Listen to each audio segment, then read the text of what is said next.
ലോക്സഭാ സീറ്റിന് പകരം രണ്ടാം രാജ്യസഭാ സീറ്റെന്ന കോൺഗ്രസിന്റെ നിർദ്ദേശം ചർച്ച ചെയ്യാൻ ലീഗിന്റെ പാർലമെന്ററി പാർട്ടി യോഗം ഇന്ന് പാണക്കാട് ചേരും.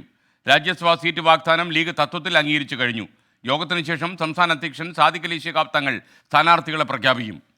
മലപ്പുറത്ത് നിന്ന് ഞങ്ങളുടെ പ്രതിനിധി സമീർ ബിൻ കരീം കൂടുതൽ വിശദാംശങ്ങൾ റിപ്പോർട്ട് ചെയ്യുന്നു. ഗുഡ് മോർണിംഗ്, പറയൂ.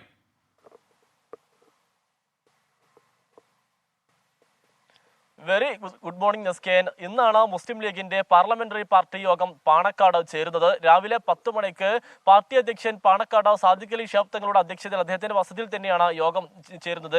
യോഗത്തിൽ പ്രധാനമായും ചർച്ച ചെയ്യുക കോൺഗ്രസ് ഈ 3-ാം സീറ്റിന് പകരമായി വാഗ്ദാനം ചെയ്തിരിക്കുന്ന രാജ്യസഭാ സീറ്റിന്റെ കാര്യം അംഗീകരിക്കണോ എന്നുള്ളതായിരിക്കും പ്രധാനമായും ആദ്യഘട്ടത്തിൽ നടക്കുന്ന ചർച്ച. സ്വാഭാവികമായും ഇത് അംഗീകരിക്കണം എന്നുള്ള ഒരു പ്രാഥമികമായ ഒരു ധാരണ നിലവിൽ മുസ്ലിം ലീഗിലായിട്ടുണ്ട് എന്നുള്ളതാണ് നമുക്ക് മനസ്സിലാക്കാൻ കഴിയുന്നത്. എന്നാൽ മുസ്ലിം ലീഗിന്റെ ഒരു രീതി വെച്ച് അത് പാണക്കാട് ചേരുന്ന യോഗത്തിൽ ചർച്ച ചെയ്യുകയും അതിനുശേഷം പാർട്ടി അധ്യക്ഷൻ പ്രഖ്യാപിക്കുകയും ചെയ്യുന്ന ഒരു നിലപാടാണ് മുസ്ലിം ലീഗ് സ്വീകരിക്കാറുള്ളത്. ഒരു പശ്ചാത്തലത്തിൽ ഈ യോഗത്തിന് ശേഷം പാണക്കാട് സാദിഖ് അലി തങ്ങൾ സ്വാഭാവികമായും ഈ രാജ്യസഭാ സീറ്റ് അംഗീകരിച്ചുകൊണ്ടുള്ള പ്രഖ്യാപനം നടത്തുമെന്നുള്ളതാണ് നമുക്ക് മനസ്സിലാക്കാൻ കഴിയുന്നത്. അതോടൊപ്പം തന്നെ നിലവിലുള്ള മുസ്ലിം ലീഗിന്റെ 2 ലോക്സഭാ സീറ്റുകളിലേക്കുള്ള സ്ഥാനാർത്ഥികളുടെ പ്രഖ്യാപനം ഇന്നുണ്ടാകുമെന്നുള്ളതാണ് നമുക്ക് ലഭ്യമാകുന്ന ഒരു വിവരം.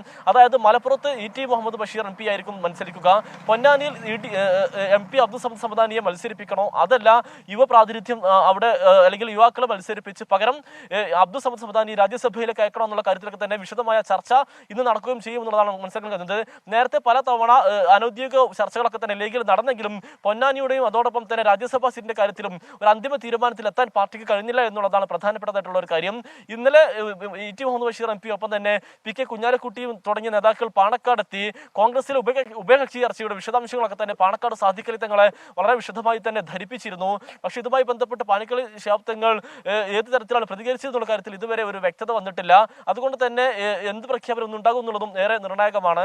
അതോടൊപ്പം തന്നെ ഈ രാജ്യസഭയിലേക്കോ അതല്ലെങ്കിൽ ലോക്സഭയിലേക്കോ യുവാക്കളെ പരിഗണിക്കണമെന്ന് ആവശ്യപ്പെട്ടുകൊണ്ട് മുസ്ലിം യൂത്ത് ലീഗിന്റെ സംസ്ഥാന നേതൃത്വം ഇന്നലെ യോഗം ചേരുകയും അതിനുശേഷം പാണക്കാട് സാദിഖ് അലി തങ്ങളുടെ അടുത്തെത്തി ആവശ്യം ഉന്നയിക്കുകയും ചെയ്തിട്ടുണ്ട്. പ്രധാനമായും മുസ്ലിം യൂത്ത് ലീഗ് 2 പേരുടെ പേരുകളാണ് നിർദ്ദേശം നൽകിയിരിക്കുന്നത്. ഒന്ന് മുസ്ലിം ലീഗിന്റെ സംസ്ഥാന ജനറൽ സെക്രട്ടറി PK ഫിറോസ് ആണ്, മറ്റൊന്ന് സംസ്ഥാന ഉപാധ്യക്ഷൻ ഫൈസൽ ബാബു. ഇങ്ങനെ ദേശീയ ഉപാധ്യക്ഷൻ ഫൈസൽ ബാബു, ഇങ്ങനെ 2 പേരുടെ പേരുകളാണ് നിലവിൽ മുസ്ലിം യൂത്ത് ലീഗ് മുന്നോട്ട് വെച്ചിരിക്കുന്നത്. ഇതിൽ ഒരു പേരിലേക്ക് എത്താൻ ഇന്നലെ യൂത്ത് ലീഗിന് ചേർന്ന യോഗത്തിൽ കഴിഞ്ഞിട്ടില്ല. അതുകൊണ്ട് തന്നെ ലീഗ് നേതൃത്വത്തിന് ആരെ പരിഗണിക്കാം എന്നുള്ള കാര്യത്തിൽ ലീഗ് നേതൃത്വത്തിന് വിട്ടിരിക്കുകയാണ് എന്നുള്ളതാണ് നമുക്ക് മനസ്സിലാക്കാൻ കഴിയുന്നത്. ഏതായാലും കോൺഗ്രസിനും ഒപ്പം തന്നെ UDF-നെയും മുൻമുള്ളിൽ നിർത്തിയതായിരുന്നു മുസ്ലിം ലീഗിന്റെ 3-ാം സീറ്റ് എന്ന ആവശ്യം. അതോടൊപ്പം തന്നെ കോൺഗ്രസ് വാഗ്ദാനം ചെയ്ത രാജ്യസഭാ സീറ്റിൽ ഔദ്യോഗികമായി മുസ്ലിം ലീഗ് ഈ പ്രഖ്യാപനം നടത്താതെന്നുള്ള കാര്യം, അതിനൊക്കെ തന്നെ ഇന്നൊരു അന്തിമ തീരുമാനം ഉണ്ടാകുമെന്നാണ് മനസ്സിലാക്കാൻ കഴിയുന്നത്. അതോടൊപ്പം തന്നെ 2 ലോക്സഭാ സീറ്റിന് പുറമെ തമിഴ്നാട്ടിൽ രാമനാഥപുരത്ത് മുസ്ലിം ലീഗ് മത്സരിക്കുന്ന ഒരു ലോക്സഭാ സീറ്റിലേക്കുള്ള പ്രഖ്യാപനവും ഇന്ന് ഉണ്ടാകുമെന്നുള്ളതാണ് മനസ്സിലാക്കാൻ കഴിയുന്നത്. ഏതായാലും ഇതുമായി ബന്ധപ്പെട്ട നിർണായക ചർച്ചകളാണ് ഇന്ന് നടക്കാനിരിക്കുന്നത്. ഇന്ന് അതിലൊരു അന്തിമ തീരുമാനം ഉണ്ടാവുകയും ചെയ്യും. Okay, thank you.